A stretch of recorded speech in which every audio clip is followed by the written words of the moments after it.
I'm tryna give me a bag. I'm tryna give me a bag. I'm tryna give me a bag.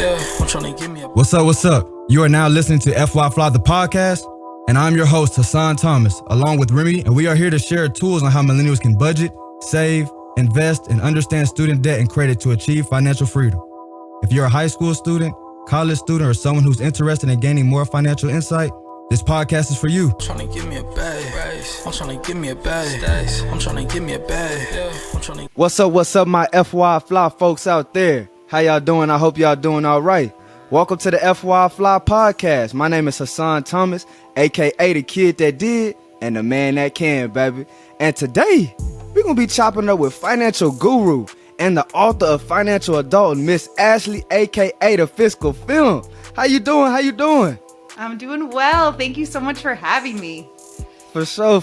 We're super excited to have you here because really, here at FY Fly, we like to skip the fluff and get right into the good stuff. So we really wanted to bring you on the show so we could chop it up about spending and saving habits and also some ways that we can become financially lit.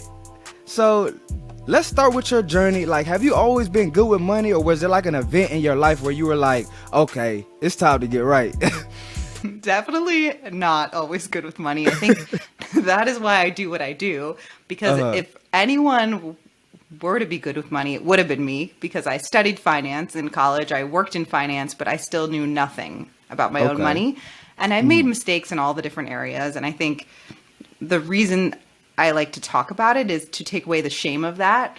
We're all just trying to figure it out. You know, I'm not. And as I've learned, I've shared what I've learned. And there was a moment for me where I started to care. It was my first job. I just worked a ton of hours, didn't have time to spend my money, switched to a job with a better lifestyle and took a pay cut. And I had time to see my friends, to go out, to take classes, to do all the things. And I was bleeding money. My savings was going away. And I realized if I want to stay in this job, I have to figure out budgeting and saving and my money, or I'm going to have to go back to that job where I worked a lot of hours and didn't have time to spend. Yeah. So that was kind of the moment where I'm like, oh, I need to figure this out. Okay. So for the folks listening, I'm glad you brought that. This is actually a discussion that I've asked to a lot of kids that I teach is, would you rather work a job that you hate and make a lot of money, or a job that, you know, you love and you have a lot of freedom, you have a lot of time freedom? So for the young folks listening, which one would you advise us to go to? So I think until you do it, right, it can sound really attractive to work a lot of hours and make a lot of money. That sounds like, it can't be that bad, and then I'll have all this money and I can have a lot of fun.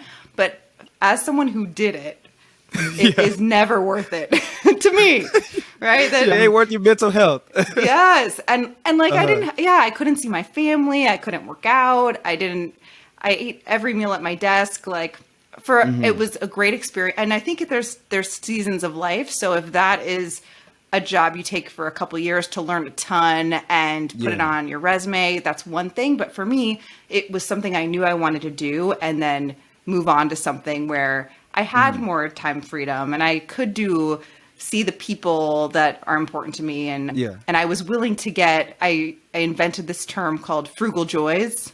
Okay. They're just creative over there. I like it. I like to make up words. I love it. Me too. Yeah, the jargon is not working. Let's make some more fun jargon. But a frugal joy is something that's free or inexpensive that brings us a lot of joy. And they look different for each of us, but we can add them in. And if you have time, like, you can spend time doing things that, like, maybe there's a free concert or going on a walk with a friend or whatever is fun for you, but it doesn't necessarily have to cost money always. And that is a way to enjoy that time freedom if it did come with not as much income. Understood. I like that. And something else that, you know, struck a match in my head was, you told me that you studied finance and, you know, you graduated and didn't feel that, you know, you were ready to be a financially successful adult, you know, with your personal finance. So can you kind of like elaborate on the difference between the two? Because people that are not in finance, they think that, you know, personal finance and finance are the same exact thing. So can you like elaborate on the difference? Definitely. And I think it would make sense that there would be a personal finance class if you're studying finance. It's a very important part of finance, but I was only studying about company finances. So like the business statements for a company, how companies raise money, some of the things, for example, like some of the more detailed things like learning about bonds, but like really in the weeds about them, not actually like how to buy one for myself, So there are things, especially as I'm studying for my P right now, which is a certified financial planner.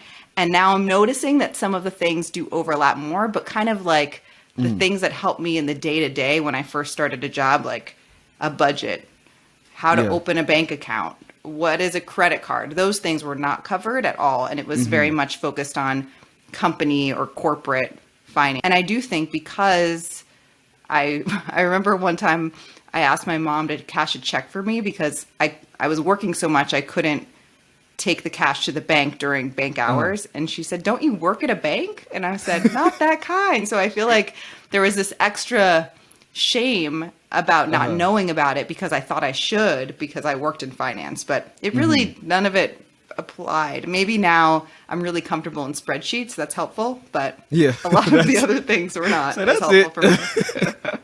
So I got the spreadsheet knowledge. Yeah. Love And it's kind of crazy. What would you say like are the biggest similarities to, because I feel like, with us, we are kind of like the CEOs of our life. Like if we want to be successful, you kind of, got to run your life like a business. You got to be, disciplined. You have to, have a budget and not, spend more than you make. So like, what would you say are the biggest similarities between like a business and running your own personal life? Like, cause I know you're a CEO now of your own, empire that you're building. So like, what would you say the similarities are? I would say there's actually a lot of similarities now that I know. I think at the time, you're looking at an income statement, you're seeing a company's earning millions of dollars. Like this doesn't feel the same, but the budget kind of looks the same. It's like what is coming in and what's going out. And whatever's left over is what I can put towards my goals. That's how I think of it. Yeah. And sometimes companies spend more than they earn, just like us. Sometimes they get investments, which could be like getting a loan. So and they pay taxes, so there are a lot of similarities. And I do think in financial adulting, there is a chapter on becoming your own CFO and whether it is a side hustle or thinking about your own personal life as a CFO. I think it has us kind of level up how we're being more strategic because we deserve that. Like you mentioned, we deserve to think of our lives as that important as a business. For sure. Not more. So like, if we're being real, I feel like, we kind of mentioned it a little bit, but if we're being real, there's only two ways to really increase your wealth. You can either spend less than you make or just increase your income. So like from all of the students that you've coached, with which method have you seen is the easiest, or like which one would you recommend? It's such a good question. And I've seen, cutting expenses getting a lot of hate recently. It's like, they just earn more. Even my dad just said that to me. He's like, never cut back, just always earn more. What makes more money? Yeah, just earn more. And what I've seen is, and I think it's really interesting, is when I first started coaching people, it really didn't matter what they were earning. They were all saying the same thing to me. And it was like, I'm not doing anything wild. I'm not going on shopping sprees. I'm not going on these luxurious vacations, but I have no money to save. And some of them were making six figures, multiple six figures. Wow. And so I think the problem with only focusing on earning more is that we're going to bring our same habits to that. And so what you'll notice, and I noticed this in my life, is, I'll be okay once I get that raise. And then you get a raise. And then you're like, where is it going? I'm still not hitting those goals. And then one time I got a big promotion and I thought, this is the time I'm going to finally save like I wanted. And somehow it just goes away. So of course we want to earn more, and there's so much benefit to earning more. But I think it's also important to look at the spending, because even if we're managing like a CEO of our own finances, a small amount right now, then we'll have that skill set for when there's a lot more to manage. 100%. 100%. Yo, are you ready to hit your next level? Do you want to increase your drive, destiny, and dollars? Well, if so, check out my new book, From College to COVID. 24 lessons learned during the lockdown, where I've compiled 5 of the biggest lessons I learned going from college to COVID to starting my financial literacy empire, FYI Fly, plus 19 lessons from your favorite entrepreneurs, entertainers, and athletes that have been featured on our show. There's literally something for everyone. So purchase your copy today at fyfly.com/from college to COVID. Let's go. I'm so glad that, we even, took it there because, like, especially with our younger generation, or really, honestly, with everybody, I feel like everybody has that emotional spending, gene, that retail therapy, whenever something bad has happened, we go on Amazon and we one click buy. It's so easy. So can you give us some tips on how to avoid, emotional spending? Yes. Well, I think first it's really important to talk about all the things we have working against us because it's a lot. We're talking about this here. We don't learn about money. So kudos to whoever's listening and trying to figure this out. We need to be learning about this a lot younger and so that we have the skills to deal with this. So we're starting at a disadvantage of knowledge. Also with impulse shopping, if you think about how much information companies have on us, and they use billion-dollar marketing budgets to pull at our emotions and say, if you buy this thing, you'll feel better, you'll be cool enough, you'll be smart enough, you'll fit in, whatever it is. And I've done it. Sometimes, you buy something and you're very happy with it and you look back, that was a great purchase. But a lot of times it's almost like a quick win, quick high about the purchase, and then it goes away. Right. And you're not feeling like you're any smarter or beautiful or whatever, cooler, whatever it is. So a few strategies so I think just acknowledging that it's hard is important. It's not like there's anything wrong with us. There's sales, there's all these tactics that are being used. We're seeing it 99% of the day, especially on social media. So I understand 100%. And comparing and there's so much to it. So, but I would say a few things. I'm a huge proponent of the 48-hour rule. Okay, talk to us about that. And so I think the language we use is really important. And so I'm a big, first of all, not saying no, but saying not yet. And a lot of times we think we need something that we didn't even know existed. And then a few days go by and we're like, I don't even need that. It's not even worth me going back or loading the cart again with it. So I would say, that's facts. If you want to buy something, you're not saying no to yourself, but you're saying, I'm going to give it 2 days. And if I still really want it in 2 days, then let's do this. But I think I like that. Giving the chance for the impulse to wear off and for us to have a little more clear head. I think also with saying not purchasing, the whole concept of budgeting can feel very restrictive. It's limiting our fun and taking things away from us. But I do think if we reconnect with the point of it, right? What do I want? Why am I doing this? And kind of get on our own team.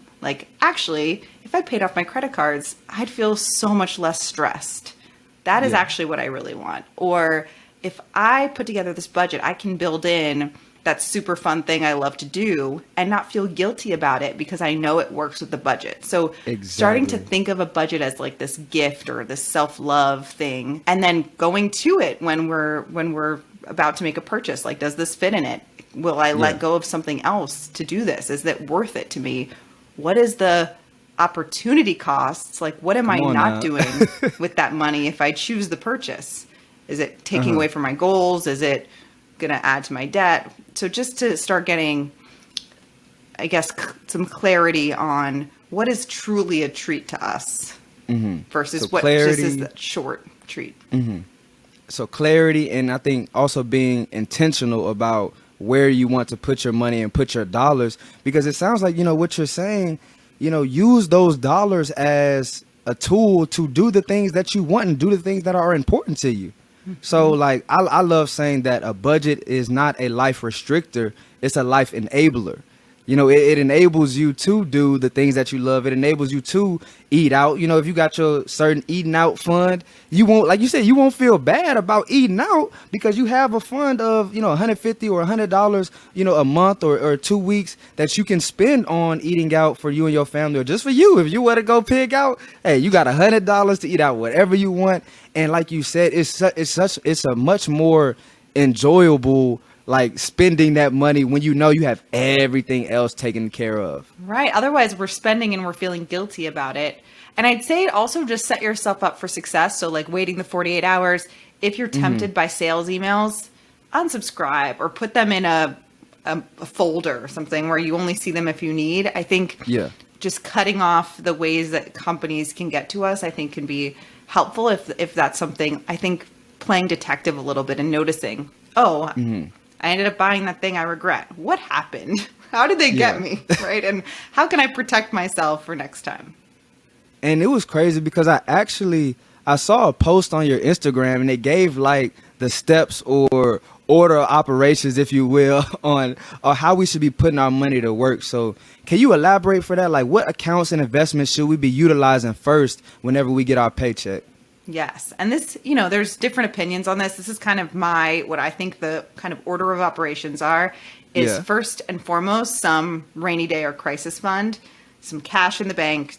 It could be in a high yield savings account. That's where mine is, online savings. So you get a little interest. The accounts 100%. Are free. But just in case something happens, we have that money set aside. It doesn't have to be fully funded rainy day. Like let's say you decide my goal is to have 3 months of expenses. This is like that initial amount because sometimes that can take time. So your initial rainy day crisis fund.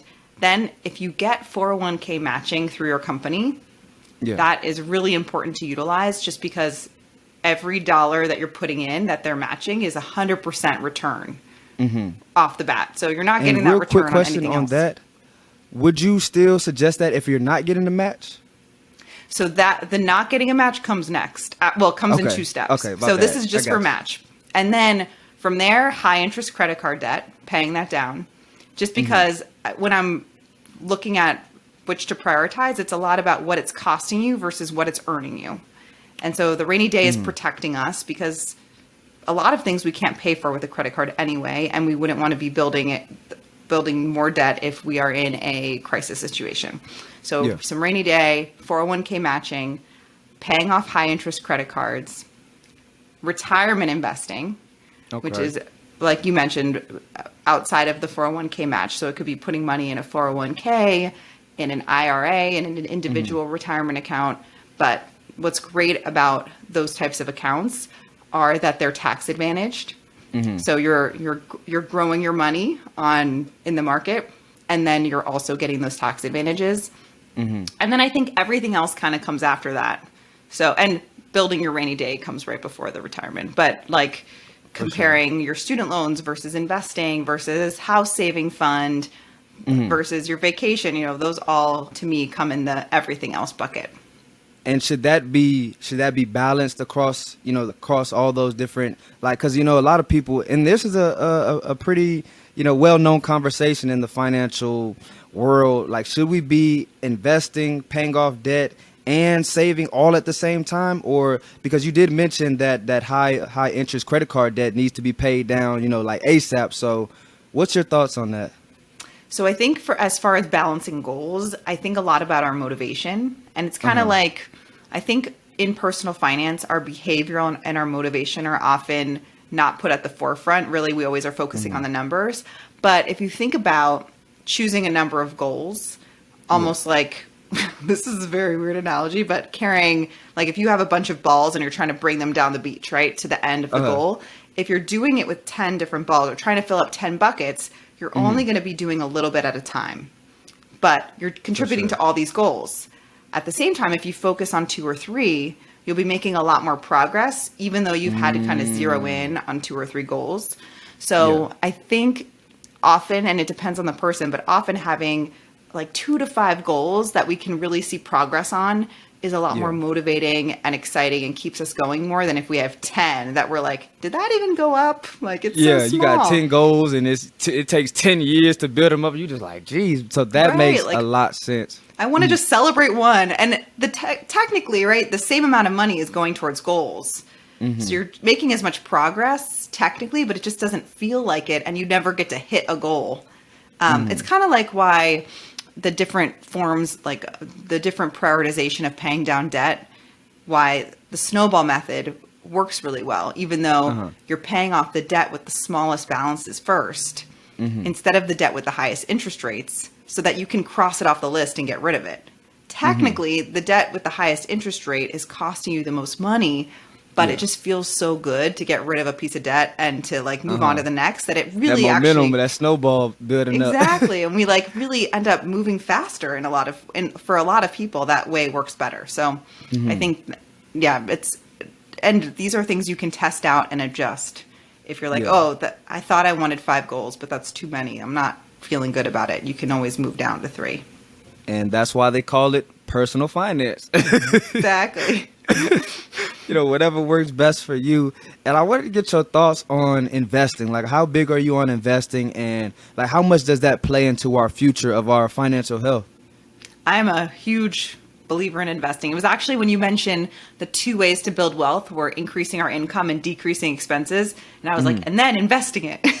For sure.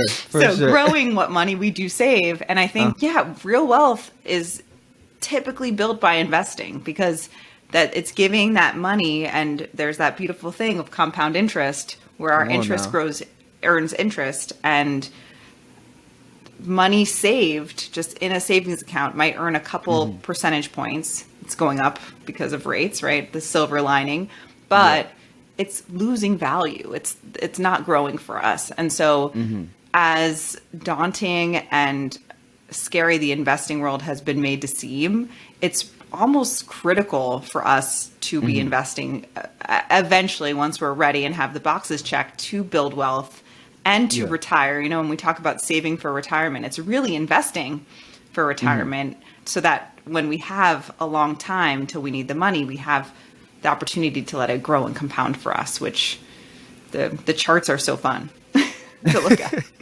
Facts, especially when you have that time. And that's really the biggest, component to building wealth, is how much time you have to take advantage of that compounded interest that you mentioned. And also something that's very important to be invested now is inflation. And if we're not beating inflation is at 9% right now? It's rough. Yeah. If we're not beating inflation, then we're losing. So I think that's another reason why we need to be invested in making our money work for us as well.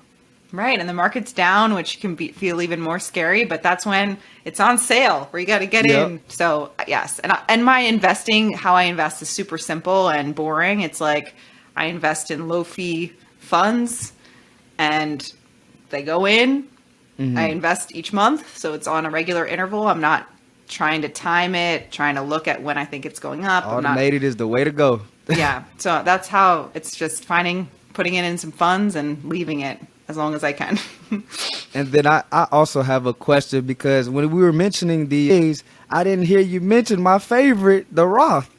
So I wanted to get your thoughts on that. Are you a component of Roth IRAs, or what do you think about the Roth? Yes. So so when I said IRAs, I meant both, right? So traditional and Roth in the bucket of IRAs. But yes, Roths are great. And yeah, definitely. I've rolled my old 401ks into IRAs, and I have both a Roth and a traditional. And yeah, depending on Roths, typically make the most sense when you think you're going to be earning more when you retire. So if you're starting your career, it's like an incredible time to invest in a Roth, because you might phase out eventually as your income grows, but you are paying taxes now versus paying taxes later when you take the money out. For sure.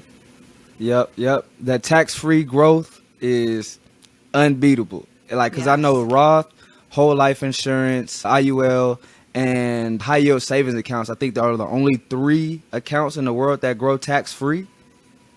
So I think now the HSAs, so this is very random, but health savings accounts.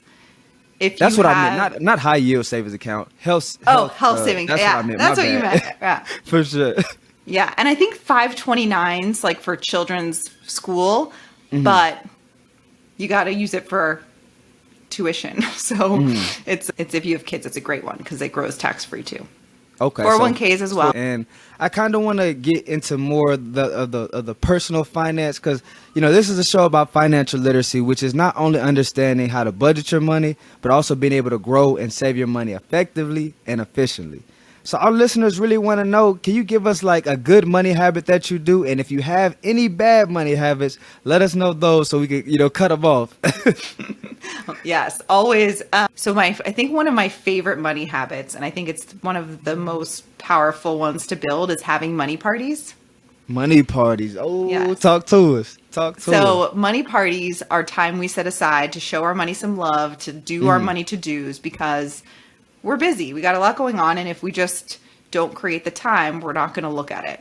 Yeah. And putting together a budget is great, but if you're not looking at your spending every month, updating it, it's not going to be very powerful. So at a money party, I check in on my expenses, any things that come up throughout the month, I put them on the to-do list, like, oh, I need to cancel that subscription, or I want to open a different account, whatever it is. And then I make them fun. Like I have a money party playlist that's all songs about money. And I get in my PJs, I get cozy, I might have tea or a glass of wine. Get a whole experience. Yes, you can do whatever will make your money party fun and something that you look forward to. But I have them every single month. Some people like to have them each week, because if you have them more often, they're shorter. And I think too, I tend to be more conscious and intentional with my spending right after the money party. So I can see how right after you check in, if you check in more frequently, you'll make better decisions. Kind of give you that like reboot, kind of. Yeah, it's like, oh wait, I want to be saving more, but you can kind of lose touch with it throughout the month, I think. And then so I think that would be my favorite financial habit. And you can even hear, like, I sometimes lose touch or lose that intentionality that I have right after the money party by the next one. And then I'm like, oh, I'm ready. I'm getting back on the wagon here. But that's, So you think that would be your bad money habit, is just, losing sight throughout everything that we're going through with life. You know what I mean? I mean, that's right. I'm trying to think of what another bad one I have is. Well, it's good that you can't think of what. It's good. Well, you know what is interesting is I've become, because my money journey, when I first started, I was spending more than I wanted. And I got really good at saving money and being frugal. And it eventually, it became harder to spend money. And so that was kind of a challenge that my mom had for me when we were together last, is she's like, invest in a babysitter. You need to go out with your husband. I think, and I was like, oh my gosh, you're right. Like, what is this money for if I'm not going to enjoy it? And so I have noticed that I kind of went the other way too much. And now I'm being more conscious about spending and enjoying it, and not always thinking about like what that money would mean if I left it invested, because the point of life is to live too. So I think I can see myself kind of going between, oops, spending too much, calm down, saving too much, spend more. You're always adjusting and figuring it out.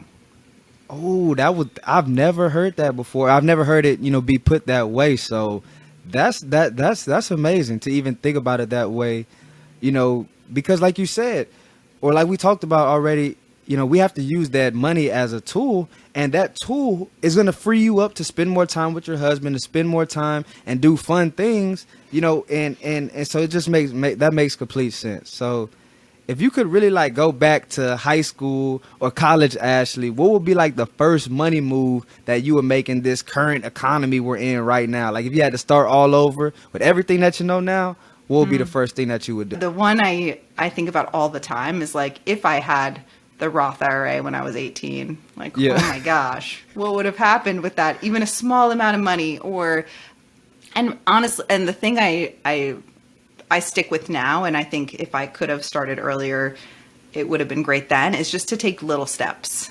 Okay. It's not about being a different person tomorrow. It's about what manageable step can I take today, and then take the next one tomorrow, next one next week, and being consistent is so much better than, it's like crash dieting.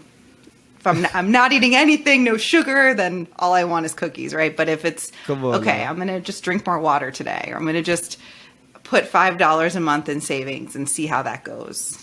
I'm going to open the online savings account. Yeah. Yeah.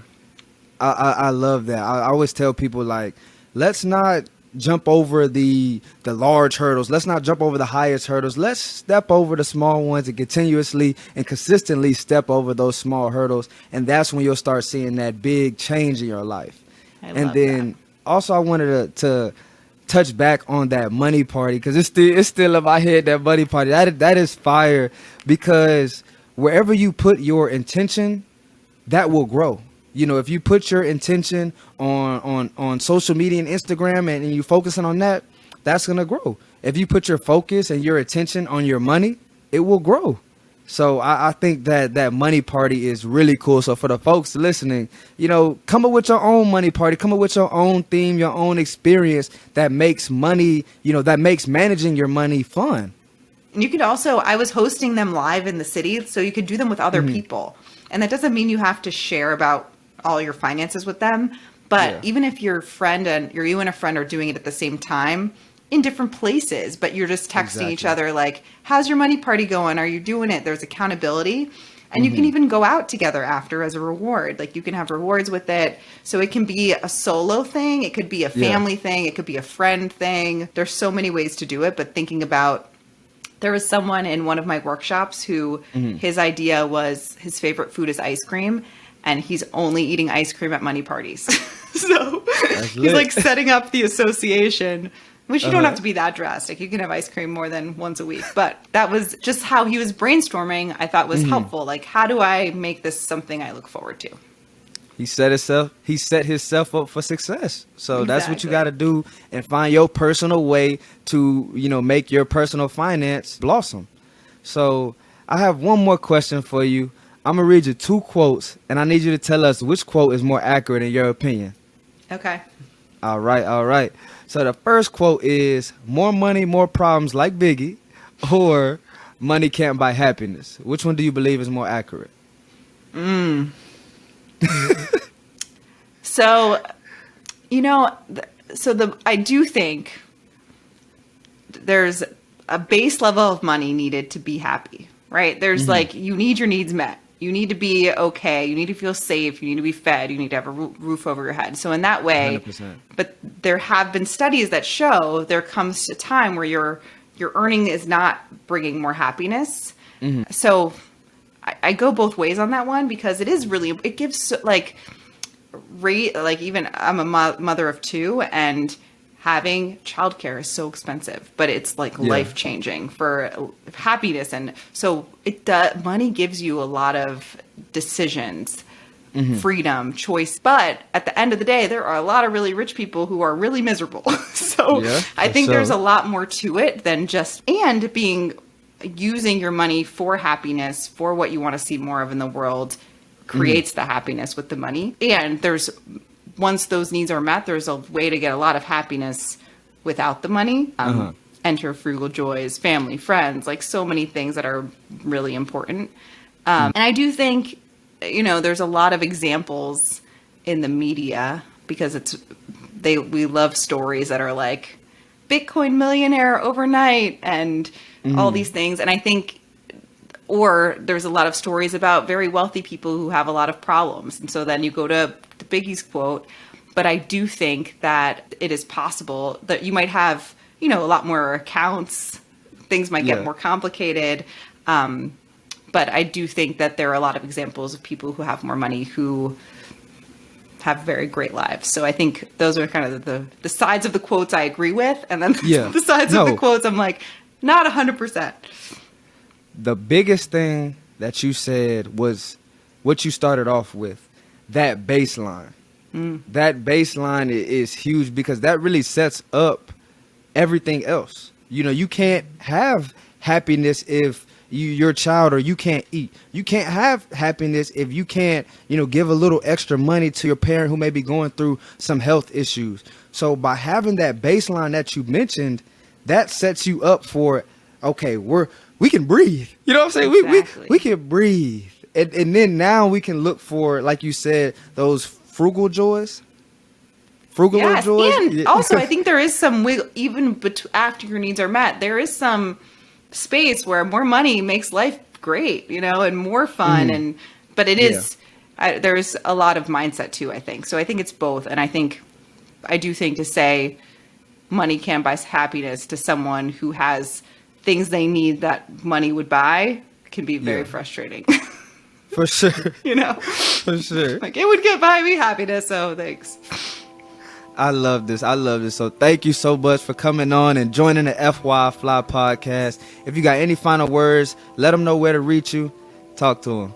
Yes, I'd say if I could leave people with anything, it'd be like, take those steps. If there was a step that came up from our conversation, it was like, oh, I want to have a money party, or I need a high yield savings account, or want to open a Roth, or want to learn how to invest. Like, what is that first step? And just commit to taking that step in the next 48 hours, few days. And then you can find me at the Fiscal Femme. I'm on all the socials at the Fiscal Femme, and my website, thefiscalfemme.com. And it's been such a pleasure. This has been such a fun conversation.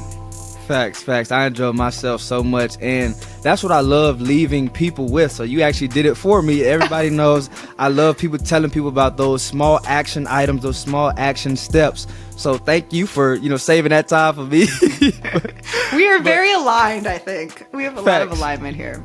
Facts. I love it. We got to get you at FinCon this year. It's in October. No, it's in September in Orlando. So we got to get you. It's going to, I think this one, every year FinCon goes bigger and bigger each year. So I know this one's going to be amazing. Yeah. And Orlando's such a fun place to have it. Facts. So like I said, we really appreciate you jumping on. And for everybody listening, you heard what she said. Take those manageable steps, and then you'll start seeing those big changes and those big habits. So everybody listen, I need y'all to stay safe, stay invested, and stay FY Fly. We'll see y'all next week. Thank you all for listening to FY Fly, the podcast, and we hope you enjoyed the show. Tune in next week for more financial literacy insights with our special guest.